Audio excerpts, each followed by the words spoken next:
우리 귀중한 대학국 렘넌트 여러분 반갑고 축복합니다. 열왕기하 6장 8절에서 23절 같이 읽겠습니다. 열왕기하 6장 8절에서 23절. 열왕기하 6장 8절에서 23절 한 절씩 교독하겠습니다. 그때 아람 왕이 이스라엘과 더불어 싸우며 그의 신복들과 의논하여 이르기를 우리가 아무데 진을 치리라 하였더니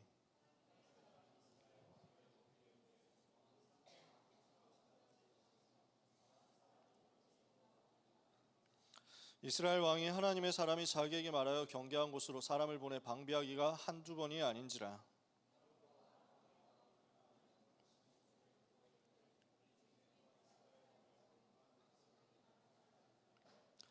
그 신복 중에 한 사람이 이르되 우리 주 왕이여 아니로소이다. 오직 이스라엘 선지자 엘리사가 왕이 침실에서 하신 말씀을 이스라엘의 왕에게 고하나이다 하는지라.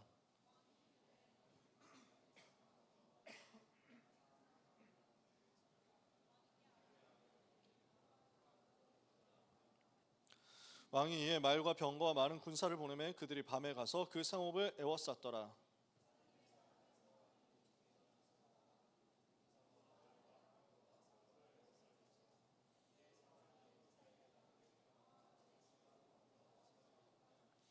대답하되 두려워하지 말라. 우리와 함께한 자가 그들과 함께한 자보다 많으니라 하고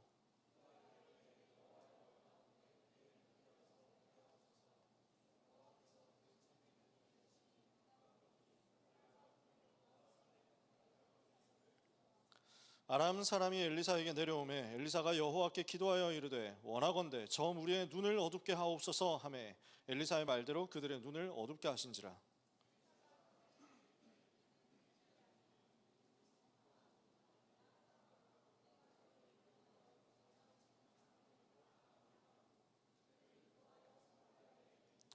사마리아에 들어갈 때 엘리사가 이르되 여호와여 이 무리의 눈을 열어서 보게 하옵소서 하니 여호와께서 그들의 눈을 여심해 그들이 보니 자기들이 사마리아 가운데에 있더라.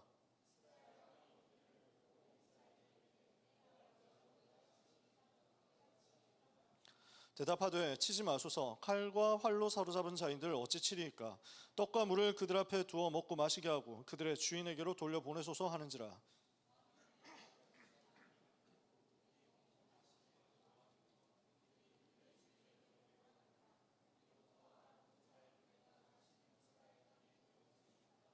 아멘. 아수르 아람에게 당한 이유는 무엇일까?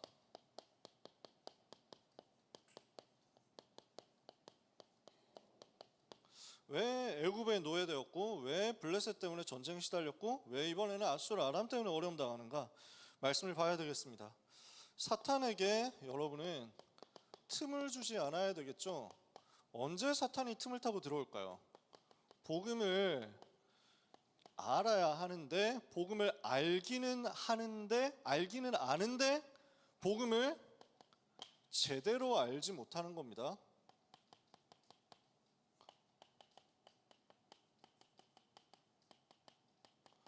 여러분 스스로 한번 점검을 해볼 필요가 있습니다. 나는 복음을 정말 제대로 알고 있는가? 여러분 복음 안다고 생각하죠? 근데 지금 복음 진짜 알아요? 정말 복음 진짜 아시는 것 같아요? 복음이 뭐냐라고 했을 때 여러분 대답할 수 있습니까? 복음이 뭐라고 생각하냐 했을 때 여러분 뭐라고 대답할 겁니까? 즉각적으로 이게 튀어나올 수 있도록 복음으로 내가 충만하고 복음에 대한 감격이 있어야 되는데 제대로 알지 못하면 그냥 대강 들었던 그것을 얼추 생각해내가지고 억지로 짜내서 얘기해야 된단 말이에요. 어떤 게 여러분의 상태냐 확인해 봐야 되겠죠. 우리는 주로 복음을 잘 모르는데 안다고 착각하는 경우가 많을 겁니다. 복음은 엄청난 능력인데 복음은 어마어마한 비밀인데 잘 모르면서 안다고 스스로를 속이고 있을 수 있습니다. 복음을 제대로 알지 못하면 어떻게 되냐면요, 복음 체험이 안 되는 겁니다. 복음이 내 삶에서 실제 체험되고 있냐? 정말 예수님이 그리스도고 나의 모든 문제 해결이 맞냐 했을 때 이게 잘 안 나오는 거예요. 하나님의 은혜로 저는 이거 봤거든요. 내 모든 문제 하나하나에 대해서 예수님이 그리스도 맞더라고요. 그리스도 모든 문제 해결이 맞다. 학업에서 체험했어요. 건강에서 체험했어요. 내 인간관계에서 체험했어요. 내 인성에서 체험했어요. 내 인생에서 체험했어요. 우리 경제에서 체험했어요. 예수님 그리스도 모든 문제 해결자 맞다. 나는 체험했다. 딱 하나 빼고 연애 이랬거든. 제가 젊을 때 그랬거든요. 연애는 내가 확인 못 해봤으니까 확인하면 알려줄게 그랬다니까요. 근데 지금은 말할 수 있습니다. 그것도 그리스도 안에 다 있다. 복음 안에 다 있거든요. 근데 대부분 사람들이 그 복음을 체험을 못해. 예수님이 그리스도 모든 문제 해결자 맞는데 한 번도 기도 응답 받아본 적이 없어. 여러분 기도 응답 받아보셨나요? 진짜 기도해 보셨어요? 그리고 진짜 기도했는데 응답 받아보셨어요? 저는 받아봤거든요. 와, 하나님이 어떻게 이런 걸 다 이렇게 알고 응답하시지? 싶더라고요. 하나님이 다 알고 채우세요. 그 복음 체험을 해보고 나니까 그냥 너무 재밌는데 사람들은 이 재미를 몰라. 그냥 제가 눈빛 대충 보면 모르는 것 같아. 이 즐거운 걸 전혀 즐겁게 못 누리는 것 같아. 그냥 억지로 교회 나오는 거지. 복음이라는 이유로 오히려 눌려서 살아가는 거지. 복음 안에서 나오는 수많은 개념, 수많은 단어들 여기에 눌려가지고 허우적대는 거야. 많은 다락방 성도들이, 많은 랩런트들이. 여러분 수많은 단어가 나옵니다. 수많은 개념들이 나옵니다. 수많은 숫자들이 나옵니다. 전에 처음에 393으로 시작했다가 이게 어느새 773이 되고 이게 어느새 777이 돼가지고 이렇게 있는데 불신자 상태 6가지가 12가지 사탄의 전략이 됐다. 이제 17가지 망대가 돼가지고 원래 또 그것도 16가지 망대였다가 17가지가 돼가지고 나도 그건 뭔지 모르겠어. 그래서 오늘 방금 보고 나왔어. 아 이게 그래서 17가지구나. 그래서 숫자 외우는 것도 중요하지 않고 단어 외우는 것도 안 중요합니다. 근데 더 문제는 어차피 외우지도 않을 거면서 왜 눌리냐고. 못 외우면 눌리지 마세요. 안 외워도 괜찮으니까. 외워지면 외우고 안 외워지면 안 외워도 된다니까. 그 단어와 그 숫자와 그 개념들 다락방에서 나오는 그 수많은 메시지의 흐름들은 복음 누리라고 복음 체험한 사람에게 더 재밌게 더 풍성하게 이 복음을 활용하고 누리라고 준 거지. 그거 가지고 눌리라고 준 게 아니거든. 근데 사람들 다 눌려 있다니까. 왜냐? 체험이 안 돼가지고. 복음 체험 되니까 저는 하나님 은혜로 제가 뭐 다 체험했겠어요? 제가 복음을 다 알겠어요? 알면 알수록 더 깊어. 그리스도는 알면 알수록 야 나는 진짜 그리스도 모르는구나 이 생각밖에 안 든다니까. 진짜 저는 오타쿠라고 저 스스로를 생각하지 않습니다. 맞습니까 아닙니까? 목사님 오타쿠 맞냐? 여러분 생각할 때 제가 오타쿠예요? 저는 오타쿠가 아닙니다. 왜냐? 자격이 없어. 오타쿠는 굉장히 훌륭한 사람이라니까. 그 정도 깊이 들어가야 되는데 내가 뭐 오타쿠예요. 그냥 조금 애호가지. 제가 원피스 덕후가 아니, 원피스를 좋아하지만 원피스 덕후는 아니야. 왜?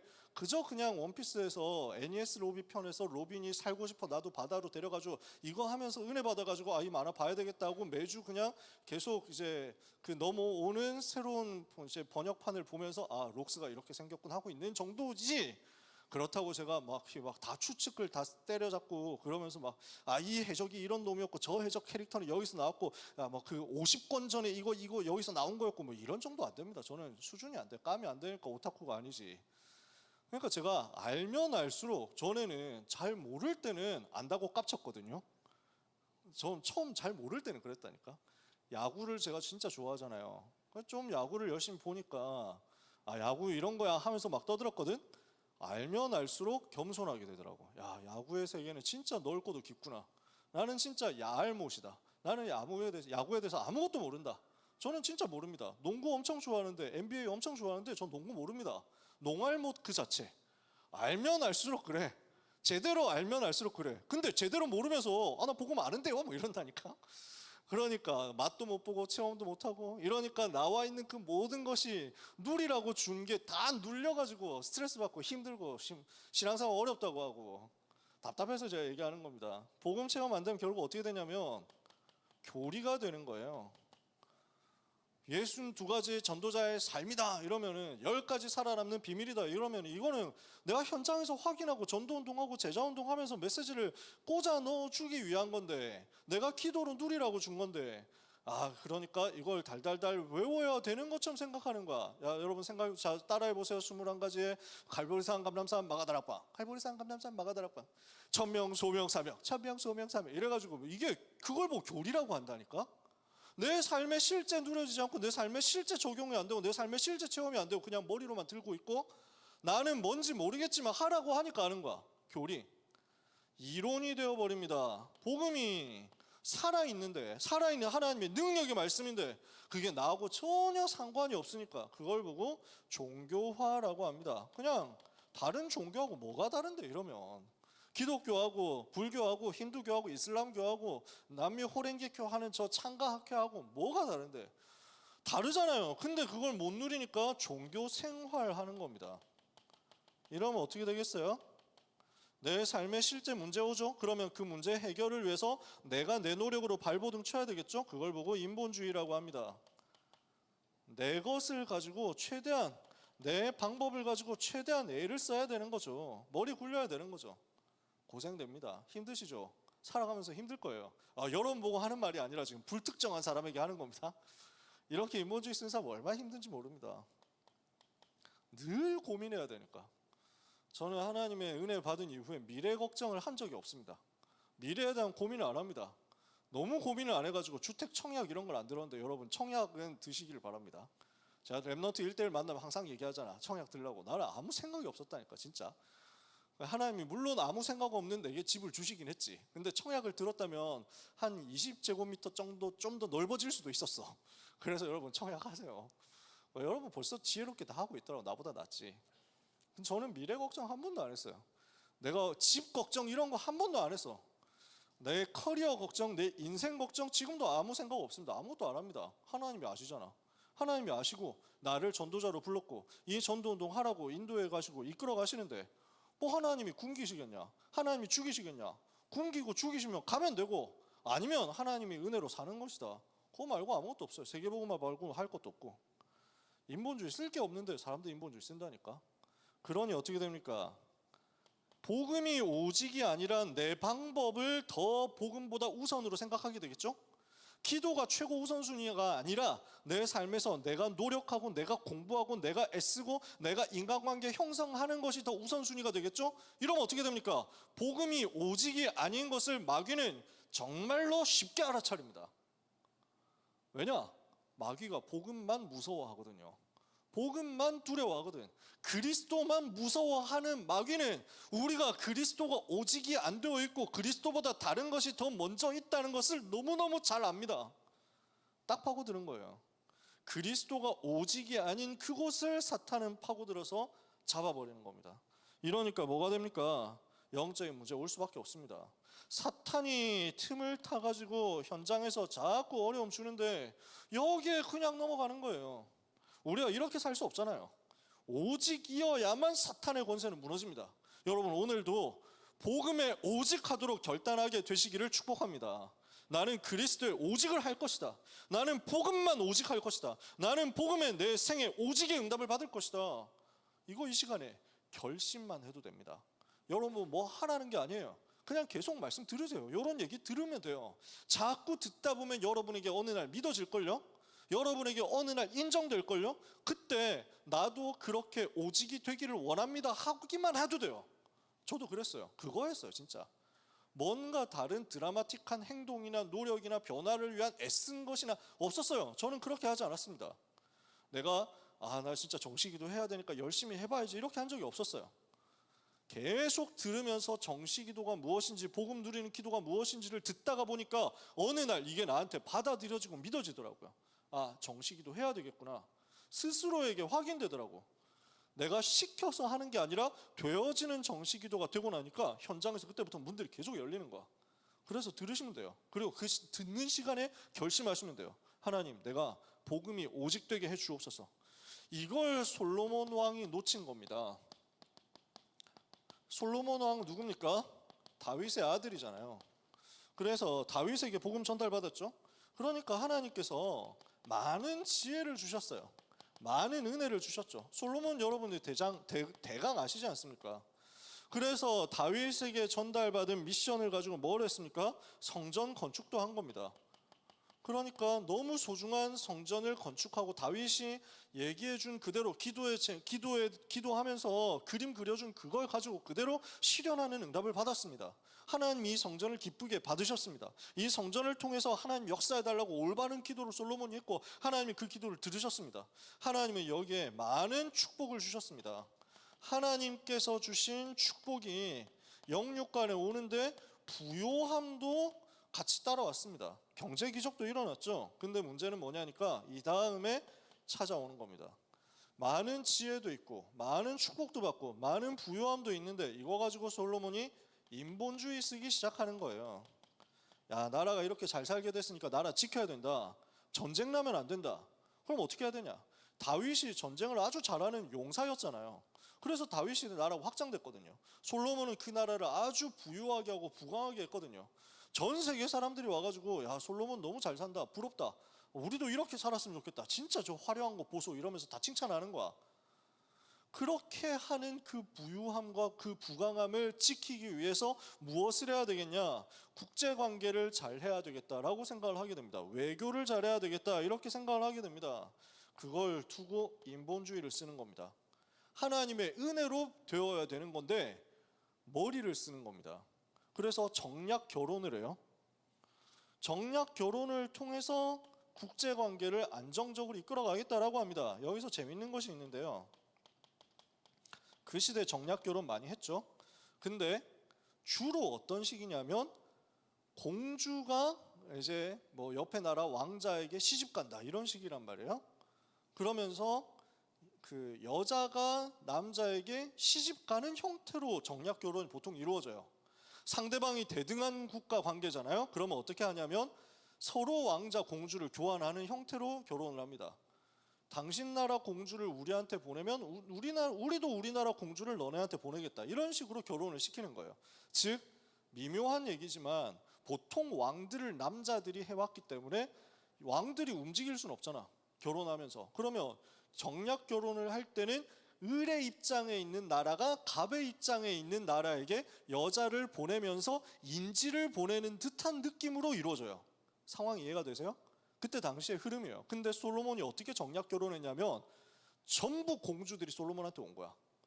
그만큼 이스라엘 나라가 잘 나가고 있었다는 얘기예요. 세계 그때 당시에 최고 강대국이라고 할 수 있는 애굽도, 이집트도 파라오의 딸 공주를 솔로몬에게 보내요. 부인으로. 그러니까 말 다 한 거지. 너무 잘 나가고 있었다는 얘기야. 솔로몬 거기에 취한 거야. 내가 지금 잘 나가고 있다. 우리나라 잘 되고 있다. 지금 봐라. 완전 다 인질 잡혔지 않냐? 인질로 데리고 들어온 부인만 지금 뭐 부인이 700이고 첩이 300이고 합해서 1000명이야. 그러니까 진짜 사랑해서 결혼한 사람 몇 명인지는 알 수 없지만 누구누군지 알 수 없지만 하여튼 1000명 가까운 부인들이 와가지고 예루살렘에 살고 있는 거야. 보통 일이 아닙니다. 그러니까 이 사람들이 어떻게 생각을 하냐면 끌려온 입장에서 외롭다는 거죠. 거기다가 남편을 만날 수가 있냐? 못 만나잖아. 그렇다고 다른 남자 만나가지고 데이트하냐? 그럴 수도 없잖아. 이러니까 혼자 그냥 기다리면서 그냥 시간 보내는 거 말고 할 게 없는 거예요. 우리 너무 힘듭니다. 그냥 우리 원래 섬기던 우리나라에서 섬기던 그 신 섬기게 해주십시오 하고 요청합니다. 솔로몬이 그걸 받아들입니다. 그래, 믿고 싶은 거 믿어. 이렇게 해서 예루살렘 성내, 예루살렘 성 안에 우상 신전들이 세워지기 시작해요. 뭐 소규모겠지. 얼마 안 되지. 조그맣게 만드는 거예요. 근데 사탄이 틈타는 거죠. 여러분 생각해 보세요. 인본주의 쓰기 시작하니까 사탄이 바로 틈타가지고 우상으로 차고 들어오는 겁니다. 이러니 어떻게 됩니까? 지금 솔로몬이 그렇게 똑똑한 사람인데 영적인 지혜가 어두워져 버렸어요. 우상이 들어왔을 때 사탄이 이것을 가지고 틈타고 흑암 세력이 역사에서 재앙 온다는 사실을 전혀 생각 못하고 이렇게 하니까 우리나라는 든든할 거야 라고 생각합니다. 애굽도 지금 내 앞에 머리 숙이고 있는 거 아니야 라고 생각합니다. 과연 그럴까요? 이렇게 해가지고 머리를 쓰면 상대방도 머리 씁니다. 사람들이 이거 잘 모르는데 내가 계략으로 상대를 괴롭힌다고 생각하죠? 그 상대방도 계략으로 나의 뒤통수 언젠가 칩니다. 서로 그러고 있다니까. 사람들은 이걸 모르는 거예요. 이 우상이 결국 뭐가 되냐면 모든 백성들의 올무가 됩니다. 그래서 수입된 여러 종교들을 구경하면서 저거 재밌겠는데? 근데 이 사람들이 복음이 점점 약해지는 거예요. 복음 체험이 약해지는 거예요. 백성들이 교리와 이론, 종교생활 이렇게 빠지는 거예요. 이러니까 이게 그럴듯해 보이는 거예요. 우상이 더 화려해 보이니까, 더 예뻐 보이니까, 더 아름다워 보이니까 문화적으로 뭔가 멋지게 만들어내거든. 하나님은 눈에 보이도록 되어 있는 게 없는데 저 신은 눈에 보이도록 아름답게 만들었다, 멋지게 만들었다. 저기에 뭔가 빌면 될 것 같다. 저 우상을 숭배하는 것은 자기의 쾌락을 만족시켜준다. 여호와 하나님을 믿으려고 하니까 여러 가지 힘든 것도 많은데 저 우상 숭배하면 이것도 해도 되고 저것도 해도 되고, 이걸 하라고 하면서 술 많이 마셔도 되고 많이 놀아도 되고 막 이런저런 건 여자 마음대로 만나도 남자 마음대로 만나도 되고, 이렇게 사람들 착각하는 거지. 점점 백성들의 마음이 우상으로 갑니다. 그 결과 국가는 남북으로 분열되어 버립니다. 그리고 후대는 실패에 빠집니다. 어떤 상황이 벌어졌냐, 제가 이거 어제 녹화를 하다가 깜짝 놀랐어요. 녹화 다 해놓고 보통 사전 녹화하는 메시지는 20분 정도에 끝나는데 40분이 됐더라고. 지금 오늘도 되게 걱정하고 있는데 메시지 길어질까 봐. 이게 설명할 TMI들이 되게 많은 거야. 그래서 여러분 백성들이 이 우상 숭배하면서 마음이 점점 분열되기 시작합니다. 그러니까 이 속에서 솔로몬 왕의 정치 싫다 이런 사람들이 나온 거예요. 반역자가 나왔어. 반란자가 나왔어. 불평불만 세력. 그 우두머리가 여로보암이라는 사람이에요. 그러니까 솔로몬이 당장 체포해라 이렇게 하니까 여로보암이 도망갑니다. 어디로 가냐? 애굽으로 갑니다. 애굽은 어떤 나라다? 그 애굽 공주가 이쪽으로 들어왔잖아. 그래서 겉으로는 이제 막 정상회담하면서 하하하 호호호 하면서 웃고 있었을 겁니다. 막 우리 애국과 이스라엘은 서로 영원한 형제 국가이며 이래가지고 막 우리는 결혼 동맹까지 했기 때문에 절대로 서로를 해칠 수가 없으며 함께 영원히 번영합시다. 이래놓고 솔로몬도 뭐 공주 보내는데 별거 있어라고 생각하고 애국 임금도 두고 보자 뒤통수 친다 이러고 있는 거야. 그 상태에서 여로보암이 도망갔어. 솔로몬이 발견하고 애굽에 연락합니다.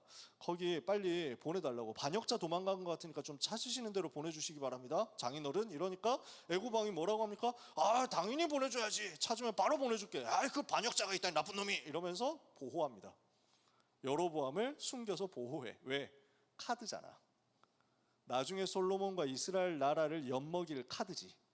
그걸 왜 버리겠어요? 감춰놓고 있다가 솔로몬 죽고 나니까 바로 돌려보내잖아. 이스라엘 약화시켜야 된다 이거죠. 어디서 많이 보던 그림 같지 않습니까? 재밌습니다. 역사는 재밌어요. 이래서 여로보암이 백성들 이끌고 와가지고 솔로몬의 아들인 르호보암 집회를 엽니다. 르호보암이 여기에 나가가지고 설명을 제대로 하고 백성들 내가 살리겠다 이래야 되는데 한번 해보자. 나는 이 기싸움에서 질 생각이 없다 하고 막 선언하니까 여로보암이 그걸 가지고 선동해서 야 봐라. 다윗의 자손들에게는 우리가 볼 것이 없다. 우리 북이스라엘 나라 독립하자. 이렇게 해가지고 나라 반으로 갈라집니다. 나라는 분열되고 후대들은 그 속에서 계속 실패합니다. 이 상황이 온 거예요. 그렇게 된 상황에서 주변 나라들을 살리라고 하나님이 강하게 하셨더니 그 주변 나라들을 살리는 것 대신 그 주변 나라들을 허용하면서 그 주변 나라들의 우상을 꺾어줘야 되는데 그 우상들을 받아들이면서 결국 그 주변 나라들이 짐이 되는 겁니다. 여기에서 계속 침략 전쟁이 일어나는 거예요. 수시로 어려움 당하는 겁니다. 그래서 어느 나라가 들어오느냐, 교재 순서하고 좀 바꿀게요. 왜냐하면 시간상 아람이 먼저예요. 아람 시대에 되어버린 겁니다. 나라가 남북으로 갈라져서 남유다, 북이스라엘 이렇게 됐습니다. 북이스라엘 나라는 어떻게 됐냐? 여로보암이 걱정되는 거예요. 왕은 되었는데 자기가 왕 되고 나서 보니까 백성들이 자꾸 예배하러 예루살렘 내려가거든요. 예루살렘 성전 내려가가지고 남유다 사람들 만나고 나니까 우리도 그냥 유다 백성 돼야 되겠다고 이민 갈까봐, 자기 국력 약해질까봐 인본주의 또 씁니다. 여로보암도 머리 굴리는 거죠. 뭐하냐? 우상을 만들고 그 우상 숭배를 국교로 만들어 버립니다. 베델에 금송아지를 만들고 이게 우리가 섬겨야 될 신이니까 딴 데 가지 말고 이것만 섬겨라 이렇게 됩니다. 어떻게 되겠어요? 완전히 이제는 마귀의 장난감 되는 거예요. 그러면서 아합과 이세벨이라는 사람이 왕이 되고 왕비가 됩니다. 아합이라는 사람이 왕이 되고 이세벨이라는 옆나라 공주를 데리고 들어와서 정략결혼 또 합니다. 이렇게 했더니 이 두로 왕의 딸인 이세벨이 우상숭배 아주 지독하게 하는 사람이었어요. 원래도 우상 섬기는 왕과 원래 우상숭배 아주 지독하게 하는 왕비가 만났어. 이렇게 해가지고 여호와의 선지자들을 잡아서 체포합니다. 여호와의 선지자들을 핍박하고 공격해서 처형하는 시대가 되었습니다. 이 정도로까지 복음이 없어져 버렸어요. 근데 당장 육신적으로는 잘 나가는 것 같은 거야. 두로라는 나라가, 시돈이라는 나라가 도시국가들이거든요. 국제무역을 해가지고 되게 돈 많은 나라예요. 여기서 자꾸 북이스라엘로 보내주는 겁니다. 지금 북이스라엘은 왕조가 계속 바뀝니다. 계속 반역 반란 일어나니까. 그래서 오므리라는 사람이 반란을 일으켜서 왕이 되었다. 그 아들인 아합 시대가 되었는데 주변 나라들하고 뭐 우상 숭배하니까 서로 친하게 된 거예요. 같은 종교라고. 그러면서 그 나라들의 도움을 받으면서 군사적으로도 강해지고 외교적으로도 강해지고 경제적으로도 강해진 것 같아요. 눈에 보이는 육신적인 부강함을 보고 백성들이 여기에 속아버린 거예요. 현혹되어 버린 거예요. 이해가 됩니까? 이 상황이? 뭐든지 상관없지 않냐. 잘 사니까 좋다. 이렇게 된 거예요. 야, 우상 숭배하니까 잘 사네. 좋다. 이렇게 된 거예요. 착각이죠. 결국 심판이 다가옵니다. 영적인 문제, 시간표 따라 반드시 옵니다. 하나님을 대적했다, 하나님께 반역했다, 하나님은 심판하십니다. 근데 항상 기다리면서, 회개하기를 기다리시면서 멈추셨다가 결국 심판하시는 거거든요. 그러니까 문제는 심판이 왔는데 심판인 줄을 몰라. 오늘 내가 하나님 욕했는데 욕하는 즉시로 그 벼락 한 방 맞고 반쯤 죽다 살았어. 이래가지고 진짠가? 한 번 더 욕해볼까 했는데 욕하자마자 바로 벼락 떨어져가지고 또 4분의 1 죽었어. 그래서 전체적으로 봤을 때 4분의 1만 살아남았어. 이래가지고 욕하면 진짜 안 되겠구나 하고 생각하게 되면 좋은데, 보통 시간차가 있거든. 하나님이 오래 참으시는 하나님이시니까, 자비하시니까 기다리신다고. 이랬더니 시간 지나가지고 좀 지나서 저주가, 재앙이, 기근이, 실패가 온단 말이에요. 이러니까 사람들이 뭐라고 생각하냐면, 야, 우리가 우상 숭배하는 것 좀 덜해서 그런가 보다 이런다니까. 상황이 이해가 돼? 하나님 떠나가지고 이렇게 됐구나 하고 붙잡아야 되는데, 지금 선지자들 그 얘기하고 있거든. 봐라, 지금 하나님 떠나면 반드시 문제 온다. 지금 잘 사는 것 같지 아니다 라고 하는데, 백성들은 뭐 우리 잘 살고 있는데 초치고 있어. 진짜 그 분위기 다 깨지도록 만드네. 술맛 떨어지게 만드네 저 새끼가. 뭐 이렇게 생각을 하게 되는 거야. 그런데 이제 문제 오잖아. 그러니까 봐라, 하나님께서 치신 것이다 라고 얘기를 하는데 또 안 믿어. 백성들은 저놈이 재수없는 소리 해가지고 우리가 이렇게 된 거 아니야? 이렇게 되면서 그러면서, 야, 우리가 우상 숭배하는 거 좀 요즘 좀 덜하지 않았냐? 바알 아세라 좀 더 열심히 섬겨야 되는데, 그치? 뭐 이러고 있어. 속는 거야. 기근이 들어와서 3년 6개월 동안 비가 오지 않고 아람 나라가 쳐들어와서 나라를 어렵게 만드는데, 북쪽에서 아람 나라 쳐들어와가지고 계속 어려움 오는데 사람들은 못 알아듣습니다. 이 시대를 뒤집은 사람이 나온 거예요. 누가 나왔습니까? 엘리야가. 그리고 그 제자 엘리사가 말씀 운동 펼쳐가지고 이 흐름을 뒤집은 겁니다. 결국 어떻게 됩니까? 이 3년 6개월의 기근과 재앙을 막는 완전 복음 회복하도록 갈멜산에서 850명 바알과 아세라 선지자들을 꺾어버리고 하나님이 살아계신 걸 증거하죠. 그랬더니 이세벨이라는 이 사람이 화가 나가지고 자기가 아끼는 바알 아세라 선지자 850명을 죽여버린 저 엘리야 반드시 복수하겠다 이렇게 하니까 엘리야가 도망하죠. 목숨의 위협을 느끼고 도망한 엘리야가 도망치다가 쓰러져서 더 이상 못 가겠다고 차라리 하나님 저를 죽여달라고 이럽니다. 그때 하나님이 천사를 보내서 로뎀나무 아래 쓰러져 있는 엘리야를 어루만지시고 떡과 물을 주어 먹고 마시게 하시고, 하나님이 주신 힘을 얻어서 40주 40야를 가서 하나님의 산 호렙에 이르게 하시죠. 그 호렙산에서 뭘 합니까? 하나님의 음성을 듣는 겁니다. 네가 왜 여기 있냐? 저는 하나님께 너무 열심히 하고 충성스럽게 특심으로 해왔는데 왜 저는 이렇게 어렵습니까? 시작도 하나님은 하지 않으셨는데 엘리야는 끝났다고 생각한 겁니다. 여러분, 지금 나는 끝이라고 생각하는 사람이 있습니까? 지금 나는 너무 어렵다고 생각하는 사람이 있습니까? 착각하지 마세요. 하나님의 여러분을 향한 그 역사는 이제 시작입니다. 이제 여러분들을 통해서 하실 세계복음화 이제 시작이라니까요. 하나님은 뭐라고 하십니까? 엘리사를 세워라, 왕을 바꿔라, 그리고 내가 바알에게 무릎 꿇지 않고 바알의 손에 입 맞추지 않은 7,000명 남겨놓았다, 찾아내라. 그래서 이 7,000 제자를 찾아내서 뭘 합니까? 선지자의 생도로 세워서 훈련하고 말씀 운동 펼친 겁니다. 이랬더니 이곳 하는 현장 중에 한 군데인 도단성에 하나님은 불말과 불병거를 보내셨습니다. 아람 시대에 재앙이 들어오는데 이 재앙 막는 게 누구냐? 저 이스라엘의 왕들이 아니고 정치인이 아니고 현장에서 말씀 운동하는 제자들이었단 말이에요. 현장에서 복음 운동하는 제자를 일으키는 엘리사와 엘리사를 통해서 세워진 곳곳에 있는 길갈에 있는 요단에 있는 여리고에 있는 베델에 있는 그 선지자의 생도들인 거야. 여러분이 현장에서 말씀 운동하고 있으면요, 여러분이 렘넌트로 준비되어 있고 잘하고 있으면 하나님 여러분을 보시고 여러분 때문에 이 시대의 재앙을 막으십니다. 그것을 믿으시길 바랍니다. 저는 그래서 소망이 있습니다. 이 나라가 하나님을 대적하고 이 백성이 하나님을 거역하고 자꾸만 이 나라의 정치가 하나님을 반대하는 쪽으로 가고 있고 앞으로 더 가게 될 겁니다. 보란듯이 이제 차별금지법 나오겠죠. 보란듯이 성경 가지고 말하는 것을 핍박하겠죠. 보란듯이 이제는 눈치도 안 보고 교회를 압수수색하고 공격하고 목사들을 자꾸 이제 잡아가가지고 수사한다고 하고 하겠죠. 점점 그렇게 될 겁니다. 심판받아야 마땅한 재앙 만날 수밖에 없는 이 나라를 그러나 여러분이 있으면 지탱할 수 있습니다. 여기 있는 렘넌트 여러분 때문에 그 흐름 바꾸는 겁니다. 도단성에 있는 엘리사를 보시고 도단성과 곳곳에서 말씀 운동하는 주의 종들 렘넌트 7천을 보시고 하나님은 아람 시대에 막는 역사를 일으키셨단 말이에요. 결국 어떻게 합니까? 싸우지 않고 승리하는 겁니다. 오늘 본문 나왔죠? 그래서 아람에 대해서 싸우지 않고 승리하는데 사실은 아람 나라에까지 복음이 전해지는 거예요. 당장 열왕기하 5장에 보면은 아람 나라의 국방장관인 나아만이 복음 받고 치유되는 역사가 일어났거든. 오늘 6장에 보면 아람 왕의 궁정에서 일어난 이야기를 하고 있잖아요. 임금하고 신하들이 국정회의하는 장면, 아주 비밀 군사작전 하는 얘기가 그려져 있잖아요. 이거 누가 알고 썼어요? 이거는 그냥 상상해가지고 쓴 게 아니에요. 아람 나라 신하들 중에 이미 복음 받은 사람이 있다는 거예요. 나만 필두로 해가지고. 이러니까 이 사람들이 알고 나중에 얘기해 주니까 쓴 거지. 아니면 어떻게 이걸 써요? 이해가 돼요? 비밀 회의를 어떻게 알고 쓰냐고.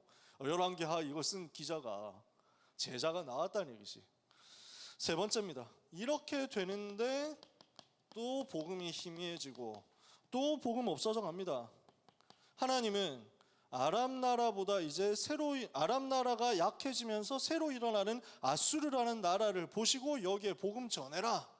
니느웨라는 현장에 가서 복음 전하라고 하나님이 요나에게 말씀하시죠. 선지자 요나에게 아시잖아요. 니느웨가 어디냐면 아수르의 수도입니다. 여기 가서 복음 전해라. 갑니까? 안 가잖아요. 싫다 이거지. 왜냐? 요나가 애국자인데 잠재적 적국인 아수르에게 왜 내가 복음 전해야 되냐 이렇게 생각하는 거예요. 저 강대국 아수르 복음 전하기 싫다 이거예요.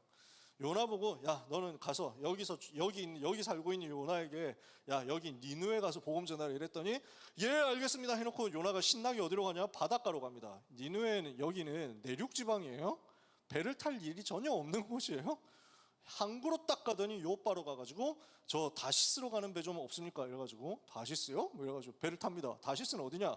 여기야 제일 끝이라니까. 지구 끝이라고. 그 당시에 스페인이야. 동쪽으로 가라 했더니 알겠습니다 해놓고 서쪽 제일 끝으로 가는 지구상에서 간이 제일 큰 사람이 저는 요나였다고 생각합니다. 미친놈이래. 진짜 대단해. 천국 가서 만나보면은 간 사이즈 재봐야 돼. 야 보통이 아니라니까. 그래가지고 저는 갑니다. 그러니까 하나님이 폭풍 이래가지고 틱 튕기니까 풍랑만 나죠. 죽을 뻔했잖아요. 그래서 바다에서 딱 던져지니까 물고기가 캐치해가지고 바로 이제 토해내죠. 물고기 뱃속에서 3일 동안 회개하고 이제 물고기가 다시 육지로 딱 토해내거든요. 어릴 때는 니느웨 어떤 동네인지 모르니까 물고기가 바로 직배송해 준 줄 알았어. 물고기 뱃속에서 나오니까 니느웨 딱 도착인 줄 알았거든. 아니야. 니느웨는 내륙이거든. 처음으로 다시 돌아온 거야. 이제 집에서 내 생각에 집에서 좀 이제 후유증 회복했을 것 같아. 이제 쉬고 있는데 아유 죽겠다 하면서 쉬고 있는데 야 회복됐지? 가자 니느웨. 하나님이 다시 얘기하시는 거야. 안 가면 알지? 뭐 이러니까 억지로 갑니다. 에이씨 하면서 억지로 가는 거예요. 가가지고 하기 싫은데 복음 전합니다. 하루 복음 전했는데 난 3일만 전한다. 3일만 딱 하고 요것만 하고 바로 런각 잰다 이랬는데 하루 만에 전 니느웨가 복음 받아버린 거야. 요나의 계산 바뀌죠? 하나님이 또 니느웨를 용서하시고 살리시거든. 심판하겠다 했는데. 그러니까 요나 기분 나쁘거든요. 뭐야 이게. 심판받아야 되는 나라가 그래가지고 그래서 하나님 왜 이러십니까? 이러실 줄 알았거든요. 하나님은 인자와 자비가 크시고 노하기를 더디하시고 용서하기를 좋아하시는 사랑의 하나님이신 줄 제가 알고 있었거든요 라고 하는데, 이거는 비꼬는 거예요, 하나님한테. 제가 괜히 간이 크다고 얘기하는 게 아닙니다. 이 보통 사람이 아니야. 그러니까 하나님이 야 내가 지금 니느웨 용서하는 게 그렇게 기분 나빠? 라고 하는데 요나 대답도 안 해. 요나서 읽어보세요. 대답 안 합니다. 뭐 이래가지고 그래도 혹시 멸망 안 하나 해가지고 니느웨 뒷산에 올라가가지고 구경하거든요. 이러니까 하나님이 사건 일으켜가지고 깨닫게 만듭니다. 억지로 깨닫는 거예요, 요나 때. 근데 지속이 안 되잖아. 요나를 통해서 억지 선교했지만 선교가 지속되지를 않는 거예요. 그러니까 니느웨가 한 세대 지나서 원래대로 돌아가 버렸어. 이러니 니느웨를 비롯한 아수르를 비롯한 여러 나라에서 오는 우상의 백성들은 그대로 빠지고 왕들도 그대로 빠지고 온 나라가 그 우상 숭배에서 허우적대니까 북이스라엘 나라는 결국 아수르 때문에 멸망합니다. 남유다 나라도 이제는 위기에 처합니다. 아수르가 쳐들어오거든요. 이때 하나님께서 이사야 선지자를 부르시고 그 이사야의 메시지를 듣고 기도 속으로 들어간 히스기야를 통해서 아수르 시대를 이기는 답을 허락하시는 겁니다. 내용은 여러분이 어디선가 들어보셨을 테니까 지금 시간 없어서 자세히 얘기는 못합니다. 아수르 군사 18만 5천 명이 쳐들어와서 온 중동 지방 다 쓸어버리고 완전 쑥대밭으로 황폐화시키고 이제 예루살렘을 포위했습니다. 살 길이 없습니다. 여기에서 히스기야가 다른 임금들처럼 또 인본주의 써본 겁니다. 애굽의 군사 동맹을 요청합니다. 애굽이 도와줄 줄 알았거든요. 반아수르 동맹 해줄 줄 알았거든요. 안 해줘. 자기가 지금 여기서 잘못 그 아수르를 신기를 거슬렀다가 자기도 어떻게 될지 모르니까 안 하는 거야. 발 뺍니다. 해줄 줄 알았거든. 외교로 안 돼. 뇌물을 바쳐봅니다. 아수르 왕에게, 신하들에게 성전에 있는 금, 은까지 다 긁어가지고 갖다 줬는데 이것만 먹고 튀어버립니다. 그러면서 이제 조롱하는 거예요. 야, 안 되지? 이러면서 해봐, 안 되지? 너희가 섬기는 신 가지고 안 되는 거야. 너네는 끝났어. 이렇게 하면서 조롱하는 편지를 써서 보냅니다. 히스기야가 그제서야 다른 방법 없으니까 하나님만 바라봅니다. 하나님만 바라보고 집중할 때 하나님이 주의 천사를 보내서 기적을 일으키십니다. 어떤 일이 벌어집니까? 히스기야가 아수르 왕이 보낸 조롱하는 편지를 펴놓고 성전에 올라가서 하나님 앞에서 기도합니다. 하나님, 이 편지를 보시옵소서. 하나님을 모욕해서 보낸 이 글을 보시옵소서. 과연 아수르가 지금까지 모든 나라들을 멸하고 그들이 섬기고 있는 신들 멸하고 그 신전들 다 무너뜨렸습니다. 그러나 그것은 그들이 참신이 아니고 거짓신이고 우상이었기 때문입니다. 하나님이 살아계시지 않습니까? 여호와여, 지금 우리는 다른 누구도 의지할 수 없습니다. 하나님께서 우리를 구원해 주옵소서. 그리하여 천하 만국에 홀로 여호와만이 하나님이라는 사실을 증거하게 해 주옵소서. 이 기도하는데 하나님께서는 천사 하나를 보내서 아수르 군사 18만 5천을 그날 밤에 송장이 되게 만들었습니다. 그리고 아수르는 나훔 선지자의 예언대로 멸망당합니다. 그러나 더 중요한 사실이 하나 남아 있습니다. 이사야 19장 23절에서 25절에 보면 하나님께서 무엇을 말씀하시느냐?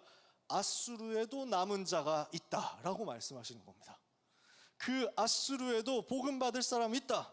아수르 사람들도 여호와께 와서 경배하게 될 것이다. 그때 내가 말하게 될 것이다. 내가 사랑하는 애굽아, 내가 사랑하는 내 백성 아수르야, 너에게 복이 있을지어다. 여호와께서 말씀하실 것이다. 그래서 하나님은 치시고도 살리시는 하나님이시다. 시대 흐름을 이렇게 본 겁니다. 복음 모르니까, 복음 체험 안 되니까 인본주의 쓰다가 사탄에게 틈을 줘가지고 우상숭배하다 실패하는 흐름들을 봤습니다. 강대국 살려야 되는데 강대국 살리지 못해서 고난당한 현장과 흐름을 봤습니다. 그 시대에 바꾼 게 뭐였냐? 도단성에서 일어난 말씀운동이었다. 그 말씀운동 일으킬 남은 자를 하나님은 지금도 찾고 계시는 겁니다. 이 시대의 흐름을 바꾸고 재앙을 막을 열쇠가 누구냐? 남은 자, 렘넌트다. 여러분이다. 오늘 이것 붙잡으시기를 예수님의 이름으로 축복합니다. 자, 요 뒤에 일어난 일을 보면요, 히스기야 왕이 다시 무너집니다. 성경 잘 평소에 안 보니까 이런 부분들을 모를 수도 있습니다. 인본주의가 또 반복돼요. 이게 진짜 끈질기거든. 사탄이 이거 가지고 함정 잘 놓거든요. 어떤 일이 벌어지냐면 히스기야가 병들어서 죽게 되었다 기도해서 응답받아가지고 나았습니다. 이 소식을 듣고 바벨론에서 사신을 보냅니다. 그러니까 지도를 그려보면 이렇거든요. 이 동네가 애굽이고 이쪽이 블레셋이고 여기가 이스라엘입니다. 북이스라엘은 망했고 남유다 나라 있습니다. 여기가 아람이고 이쪽이 아수르입니다. 그래서 아수르가 강성해서 아람 멸망시키고 북이스라엘까지 멸망시켰다가 무너졌습니다. 근데 아직 덜 무너졌어요. 그 배후에 바벨론이라는 나라가, 조그만 나라가 이제 떠오르기 시작합니다. 이러니까 히스기야를 하나님이 축복하시니까 유다 나라가 강성해져서 이만큼 회복이 되거든요. 근데 바벨론 사신이 찾아온 거예요. 이러니까 히스기야 입장에서 무슨 생각이 듭니까? 잘하면 이거 양쪽에서 협공해가지고 아수르 완전 박살 내겠는데 생각이 들겠죠? 그래서 바벨론 사신을 아주 환대를 합니다. 거기까지는 좋아. 뭘 하느냐? 자랑합니다. 야, 우리나라가 이렇게 잘 살고 있습니다 하는 걸 보여주는 거예요. 우리나라 이렇게 좋아, 잘 나가고 있어, 걱정하지 마. 그래서 자기 궁전 창고에서 많은 금은 보화를 보여주면서 자신의 부강함을, 자신의 성과를 과시하고 자랑했습니다. 의도는 뭐였을까요? 우리가 이렇게 잘하고 있으니까, 우리가 이렇게 힘센 나라니까 우리하고 동맹하면 든든할 거야 라고 했겠죠. 그러나 마음속의 본질은 뭡니까? 여호와 하나님을 의지해야 되는데 사람 방법 의지하고 바벨론을 의지하려고 하는 거예요. 이걸 두고 자신의 영적 문제 나옵니다. 교만이라는 게 나옵니다. 나는 힘 있다, 우리나라 돈 많다, 우리나라 잘 산다. 교만이죠. 하나님이 하셨잖아. 근데 자기가 한 것처럼. 결국 어떻게 됩니까? 하나님이 이사야 선지자 보내가지고 왜 그랬냐? 그 바벨론에게 그 모든 보물들, 네가 보여준 보물들은 그 바벨론으로 다 넘어가게 될 것이다. 바벨론에게 멸망당할 것이다. 이것을 알려주십니다. 그리고 한 150년 지나서 성취되죠. 이런 흐름입니다. 하나님은 왜 그랬을까요? 기성세대로 안 된다는 거예요. 이 복음을 제대로 깨닫고 복음을 붙잡고 생명 걸고 체험하고 이 복음의 응답 가지고 인본주의 청산하고 우상과 싸워야 되는데 그게 아니라 자꾸 과거로 돌아가는 거야. 조금만 축복받으면 잊어버리는 거야. 조금만 잘 되면 복음이고 뭐고 없어지는 거야. 자기가 받은 그 응답에 안주해가지고 더 이상 세계복음을 위해서 나가지를 못하는 거야. 하나님하고 안 맞아. 문제 오면 빌고 문제 없어지면 다시 잊어버리고 반복되는 요 수준 가지고 안 되니까 하나님은 렘넌트를 세우겠다는 겁니다. 이게 하나님의 계획이었어요. 그래서 로마서 11장 4절에서 5절에 보니까 바울이 이걸 가지고 설명합니다. 엘리야 때 이렇게 말씀하시지 않았냐? 내가 바알에게 무릎 꿇지 않은 7천을 남겨두었다 하였으니 그런즉 지금도 하나님의 은혜로 말미암아 그때와 같이 택하심을 받은 남은 자 렘넌트가 있느니라. 영어로 찾아보세요. 지금도 렘넌트가 있느니라. 하나님은 렘넌트를 찾으신다고. 렘넌트가 소망이라고. 렘넌트가 이 시대를 바꿀, 아람 시대, 아수르 시대 바꿀 열쇠라고. 제가 지금 왜 이런 긴 역사 얘기를 했습니까? 여러분이 바로 그 주역이라고요. 여러분 자신이 그 사람이라고요. 내가 아무것도 없다 생각합니까? 상관없어요. 하나님은 그 사람 찾으십니다. 뭔가 많은 것을 가지고 있고 뭔가 똑똑하고 뭔가 지혜롭고 뭔가 학벌 좋고 뭔가 배경 있고 뭔가 돈 많고 그래서 집안 배경 완전 빵빵해가지고 뭐든지 할 수 있는 그런 사람. 그래서 인본주의 잘 쓰는 사람 말고 아무것도 가진 것 없기 때문에 아무것도 할 수 있는 것 없기 때문에 나는 여호와 하나님만 바라봅니다 하는 그 남은 자 일어나서 바벨론 시대 뒤집고 세계 살려라. 아시겠어요? 그래서 여러분 불렀다고요. 우리 잘난 척할 게 아무것도 없습니다. 자랑할 게 하나도 없습니다. 하나님의 은혜밖에 없어요. 열왕기하 19장에 히스기야가 기도할 때 하나님께서는 이사야 선지자를 보내서 응답하십니다. 답을 주십니다. 그러면서 이사야 선지자를 통해서 중요한 메시지를 하시는데 열왕기하 19장 30절에서 34절 성경 갖고 있으면 한번 보시고요. 없으면 그냥 들으세요. 열왕기하 19장 30절에서 34절을 제가 읽습니다. 유다 족속 중에서 피하고 남은 자는 다시 아래로 뿌리를 내리고 위로 열매를 맺을지라. 남은 자는 예루살렘에서부터 나올 것이요 피하는 자는 시온산에서부터 나오리니 여호와의 열심히 이 일을 이루리라 하셨나이다 하니라. 그러므로 여호와께서 아수르 왕을 가리켜 이르시기를 그가 이 성에 이르지 못하며 이리로 화살을 쏘지 못하며 방패를 성을 향하여 세우지 못하며 치려고 토성을 쌓지도 못하고 오던 길로 돌아가고 이 성에 이르지 못하리라 하셨으니 이는 여호와의 말씀이시라. 내가 나와 나의 종 다윗을 위하여 이 성을 보호하여 구원하리라 하셨나이다 하였더라. 누구를 보고요? 남은 자를 보고. 피할 자, 남은 자, 예루살렘에서 나오고 아래로 뿌리를 내리고 위로 열매를 맺게 될 거니까 그 남은 자 일어났을 때 하나님의 구원의 역사 나올 거니까 남은 자 찾아라. 남은 자 세워라. 이 남은 자 그루터기, 렘넌트, 거룩한 씨를 통해서 내 일을 하겠다. 그래서 하나님이 여러분을 지금 여름 렘넌트 대회와 훈련 속으로 끌어가시겠다라고 하는 거예요. 이번 주에 리더 수련의 시작입니다. 다음 주에 본대입니다. 무슨 마음으로 붙어야 되느냐? 황폐해진 기성세대 보고 낙심하지 마라. 자꾸 과거로 돌아가는 기성세대 보면서 낙심하지 마라. 하나님이 나를 이 시대 남은 자로 부르셨다는 사실을 믿고 여러분이 시작하시면 됩니다. 그래서 하나님은 이들이 일어날 날을 기다리고 계십니다. 남은 자가 일어날 그 날을 하나님은 기다리시면서 참고 계십니다. 참으시는 거예요. 조금만 지나면 렘넌트 일어난다. 나는 기다린다. 이게 하나님이세요. 여러분이 일어날 그때를 하나님이 기다리시면서 여러분을 보고 계시는 겁니다. 렘넌트가 일어나서 기성세대 살리고, 렘넌트가 일어나서 문 닫는 교회를 살리고 변화시키고, 렘넌트가 일어나서 왕들을 살리고 왕들에게 답을 주면서 세계를 살리게 될 그날 올 것이다. 이것을 여러분이 마음에 담고 이번 주간에 뭐 해야 되겠냐? 복음 제대로 붙잡는 그 속으로 제일 먼저 들어가시기를 축복합니다. 여름에 생명 걸고 이거 하세요. 복음 제대로 알지 못하게 하는 원수 마귀와 대적하시고 복음 집중해서 들어가세요. 그래야 사탄에게 틈을 주지 않습니다. 여러분, 지긋지긋한 인본주의 흐름 보시라고요.